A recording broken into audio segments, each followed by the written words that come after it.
everyone. My name is Rose. I'm 11 years old. My birthday is on 9th of February.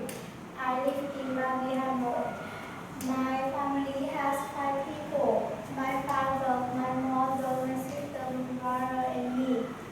I study at Tanda Secondary School. My hobby is swimming. Today I will talk about my education grades. Next week, I'm going to Samsung. I'm going to with family.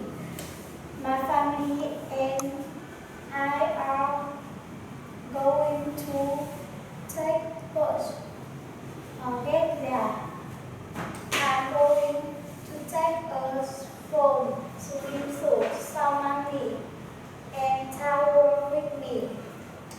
In the morning, I'm going to swim in the ocean. In the afternoon, I'm going to stay in the hotel. In the evening, I'm going to see a show.